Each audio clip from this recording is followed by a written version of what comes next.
when we think about the data orientation you talked about, incredibly important with that, but we also have to marry it with some empathy and an understanding of the human condition. And how do we nudge people to do the right things, right? How do we bend behaviors using that data and the insights that we've gathered? I think the art and science of that is really the critical part that we're going to have to put together. The art of the messaging and the communications and the empathy and the science, the data is really where we need to go. Now, that's a tall order to fill.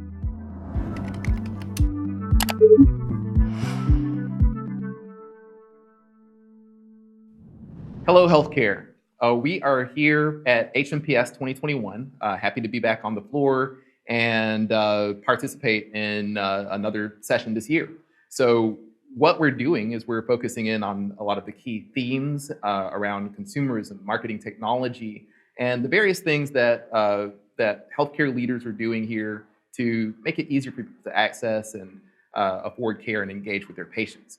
To help with that end, we are excited to bring in Tom Hileman of the Hileman Group.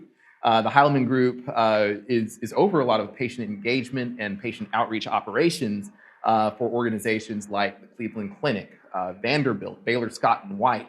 And Tom is actually leading two sessions, one focused on trust in communications in healthcare, and the other focused on trends in marketing technology. These are two super important topics that we want to dig in deep with. So Tom, quick hello from you. Great, thanks for having me, Chris. Look forward to the conversation today. Great, and so Tom, in our intro, I was just talking about the various organizations which you're managing patient engagement and outreach operations and things like that. Could you just give a little background on yourself and why the focus on patient engagement, why the focus on healthcare marketing, and how you got here? Sure, Chris. Thanks. Tom Hileman. I founded our firm 15 years ago, actually, when we focus in healthcare in patient acquisition, patient engagement, also physician communications. My background, actually, is I'm a physicist and mathematician by training. So if you had a physicist that design an ad agency, Hileman Group's what you get. So we're definitely focused on the data, the process, and applying the technologies to the marketing communication stack in healthcare. Great. Well, I'm really happy to hear that, especially the part about the physicist part. Like on the data science side, where I come from, we love our folks from the physics field. But where I wanted to start, though, with this conversation was on this marketing technology landscape. It's really interesting that you're leading a session on what these latest trends in marketing technology are. Mm-hmm. And I'm just curious, like, there's so many different technologies out there. There's so many different things that organizations are doing. With all this tech, with all this to choose from, how can healthcare leaders know what matters, what kind of technology tech stack to focus on? No, it's a great question, and maybe the hardest question that we have, right? I'm a big Stephen Covey guy, so you need to begin with the end in mind. So if you're thinking about how to best serve your patients, then you need to think about what systems will help you do that best.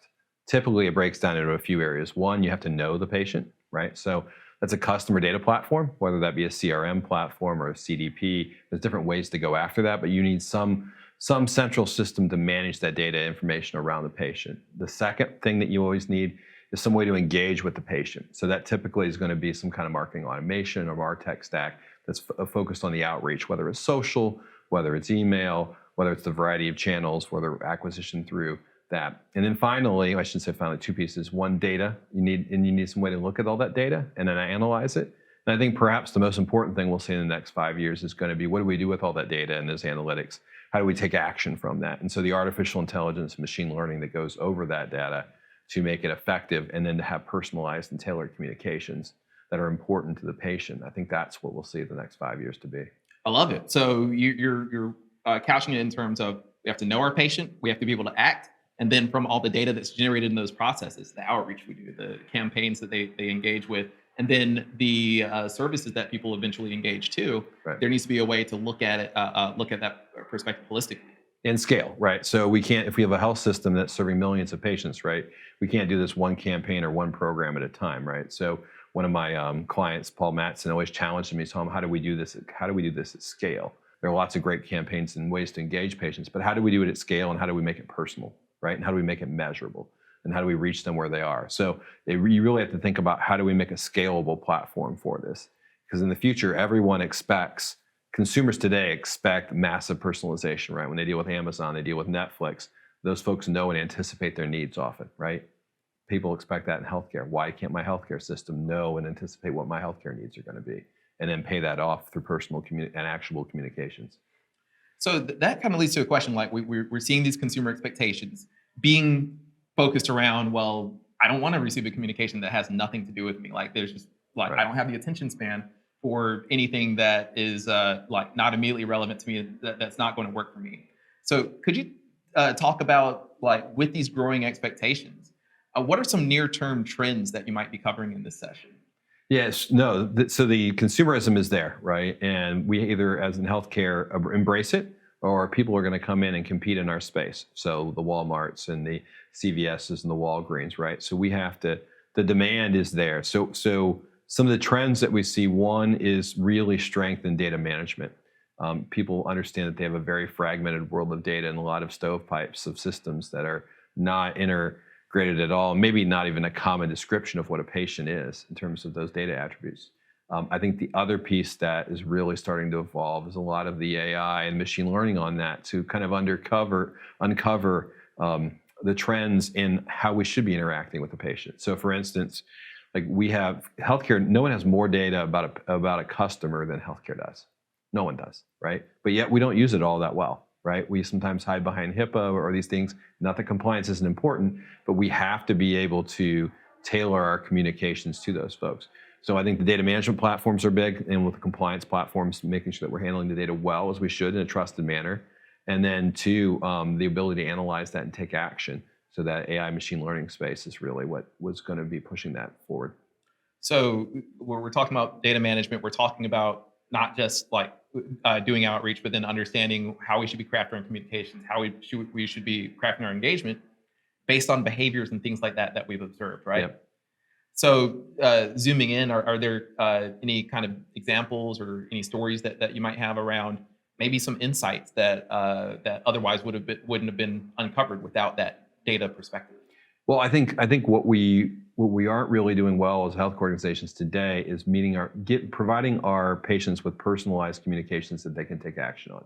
So, for instance, both of my grandmothers died from colon cancer, so I'm at a very high risk for colon cancer, and as part of my engagement with the healthcare system, that colonoscopies and that preventative care should be a primary messaging driver because it's so important given my background and history, right? For folks who are diabetic, for folks who have histories of specific diseases either in their genetics or caused by the behaviors, those things. So tailoring that, making the communications actionable. So for instance, we should help. We're missing a great opportunity right now when it comes to electronic medical record systems, EMRs such as Epic, Cerner, and whatnot, to look at the patients to make sure they're coming back for their care. So you've had a knee replacement. Are you doing your 1-year post-visit follow-up? Are you going through the rehabilitation on that? Are you getting your annual physical and wellness from women's health reminders, right, for the right folks?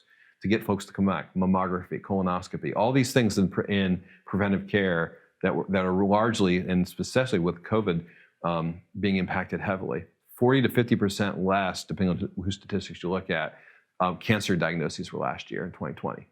There isn't 40 to 50% less cancer, right? So we're catching it later, but the tools exist out there and the data exists that we could actually look at the patients and make some pretty good predictions on who might need those types of screenings. And I think that's an area that all healthcare systems should be embracing because it's part of the mission, right? We want to keep people healthy, right? And keeping them engaged and an active participant in their health care is important. And that's what the healthcare system should be. It's a partner with their patient. Wow, and I'm really thankful that you shared the story about both of your grandmothers with regard to colonoscopy, because like it just seems like having that experience and understanding that a lot of preventable illness out there could be addressed by these kinds of predictive outreach approaches. Right. I don't even consider it marketing. I consider it communications with. So often people in healthcare, when you look at it, what we're really trying to do as a healthcare organization is every one of the healthcare organizations I work with mission is to take care of the sick, to take care of the well and keep people healthy, right? The things that we can do from a marketing perspective, communicate folks to get them engaged in their care and to come in and to take the activities that they need to get the best possible chance they have for health. We can all do that. All the tech exists today. It requires the will and the discipline to execute it. I think that'll be a big challenge for us in the next several years. So how do we operationalize that? Very good point too. I love the fact that you said all the tech that we need exists today. But in a lot of scenarios, it is what we do with this existing data, like with the healthcare system having all of having all this data, having some predictive power over a lot of these illnesses. Let's start using the data that we have. Let's start using the technologies that we have in a different way. We do to address that. So where a talk about the latest trends in healthcare technology could be focused on a bunch of buzzwords and things like that. I love the fact that you've come in and focused on, hey, what can we do today? What kind of predictions can we make based on the data that we have?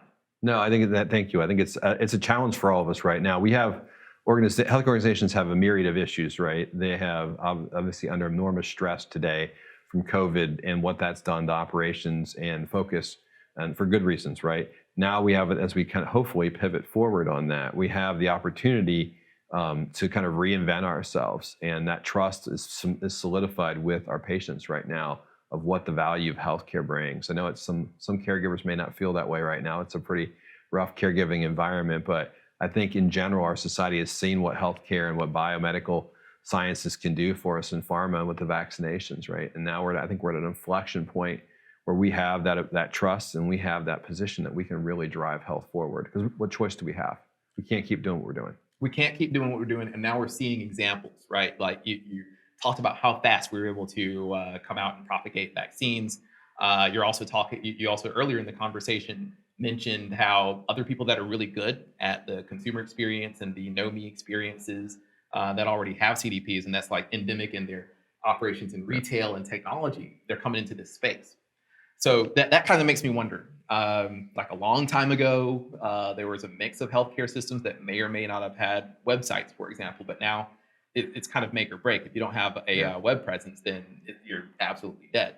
So I'm curious, and like from a hospital perspective, curious if there's any kind of, like I know we're talking about the latest trends, is there another make or break type technology coming on the horizon? Is there anything that's that significant? I don't know if there's one technology. Now, one could argue that the evolution of AI might be that, although I would argue most of those pieces exist today if we were to put them to use. Maybe not as scalable as we might want. So I really think, I don't think there's one silver bullet out there. I think there's a combination. We have in our quiver, we have a sequence of arrows that we could use, right? And I think there's 3 or 4 major pieces that you need to do well. You need to manage knowing your data. You need to be able to operate and activate your data and with patients. You need to be able to perform some analysis, prediction, and the AI pieces on those things. And you need some level of reporting to show why it matters to the executive team. Those 4 things are kind of the critical business drivers. Mm-hmm. So there's varying degrees of that technology being baked or unbaked at this time, mm-hmm. but most of it's there at different levels. Certainly, we'll see at this show today that I'm sure there's continued involvement. The vendors are doing great work driving things forward. So I don't see a silver bullet. Perhaps my only asterisk there would be the AI side of things. I think people are woefully underestimating how that's going to change what we can do as marketers in general and healthcare marketers specifically. Yeah, and that's a good point. No silver bullet. And even if I say AI, that's awful broad. Yeah, it's a broad set of technology that I could be referring to. But the things that you mentioned, like doing these analytics, understanding our markets, understanding our patients, and then being able to report effectively to where there's belief and trust in those reports, it doesn't point to a single silver bullet technology, but it does kind of point to a way of thinking that might be kind of like the make or break, which is, I would say that if we're not moving towards a data-driven mentality, then the decisions that we make are not going to be as effective overall as organizations and leaders who are able to understand what's coming from the data and be able to act and pivot based on based on meaningful and accurate interpretation of those results. Yes, I think that last part of your last phrase is probably the most important thing I've heard in a while, right? Meaningful results, right? And what's actually actionable. So I think we have lots of data, but we don't have lots of information. We Mhm. don't have much information at all. So I guess to get a little bit into data science there, right? So we have lots of inputs and pieces of data, but we don't really have a lot of information that comes out of it that we can consistently execute on, right? And I think as a marketer, we have a couple. So data-driven is a core foundation, because if you don't have the data to understand it, but we also need to marry that with the human understanding. So I think one of the biggest pieces that we have now in society is we have all the information we need about vaccinations. Like, what else could there possibly be to know of whether you should get vaccinated or not? And I'm not going to go into the topic because that's off a lightning rod, but it shouldn't be, right?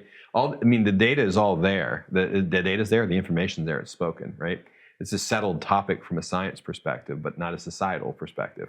So when you look at healthcare, healthcare is as much science as it is society, right? So we all know that we need to exercise more and eat better stuff, typically, right? But many Americans don't do that, including this guy. So when we think about the data orientation you talked about, incredibly important with that, but we also have to marry it with some empathy and an understanding of the human condition. And how do we nudge people to do the right things, right? How do we bend behaviors using that data and the insights that we've gathered? I think the art and science of that is really the critical part that we're going to have to put together. The art of the messaging and the communications and the empathy and the science, the data is really where we need to go. Now, that's a tall order to fill. It is. It's surprisingly tall, because maybe a long time ago, maybe we thought that by having the data, then people would just magically start doing the right thing, or like trusting the right information sources. But what you're pointing at is that it's not just enough to have the data, but it's about the types of actions that can be inspired from that. And that doesn't come from sending people a bunch of Excel spreadsheets. That comes from... It does not. Yeah. Right. So if we were truly rational beings, right, we would all just read the medical journals and we would decipher what that means and take those appropriate actions for ourselves, right? But humans are a mixture of rational and irrational behaviors. So unfortunately or fortunately, in healthcare, we have to handle both sides of that. And the data and the science is great for the rational side of that. For the human learning side are hundreds of thousands of years of evolutions of people sitting around a fire talking and sharing stories, right? That's kind of who we are at a base level. That's what we have to solve as marketers too. Okay? So those are the two sides of the coin. The good news is we have, once again, we have all those tools that we have. Now we just need to bring them to bear and put them together artfully. So. Love that. And yeah, there's a good message in that. If you aim to be data-driven, don't forget about being empathy-driven. Right, because at the end of the day, healthcare it's a business about people serving people, right? Right. I mean, and the folks who are being served, the customer, the patient, they have to be an active participant in that health in their care. Because if not, if they don't comply with medications, they don't do the behaviors that they're supposed to do, right? The physicians, the clinicians can't change that, right? So it's this symbiotic relationship that we have to put. It's much different than going to the grocery store and picking up the eggs and milk, right? That's a transaction, right? When we try to make healthcare too transactional, we lose those pieces of how we can change behaviors and change hearts and minds. So I want to finish off with a little bit more of a broad question, because like we said at the very beginning, there's a whole ton of technologies out there, thousands of patient engagement technologies, both patient-oriented or healthcare non-specific at the same time. But when it comes to this technology stack that people are buying into and that leaders are building, how do they know they've done a good job? And how often should they be checking on that? What should they be checking for? That's a great question. So how do we know if we've succeeded or not, right? Yeah. So marketing, I mean, there's endless studies of brand studies and lift, and you can measure, there's lots of control groups and things that we can do. But how do we know if we're meaningful? So what I would first say is, if you put the customer, the patient at the center of that experience, is what we are doing furthering the benefit to them. So that's where I would start if I were looking at a strategy.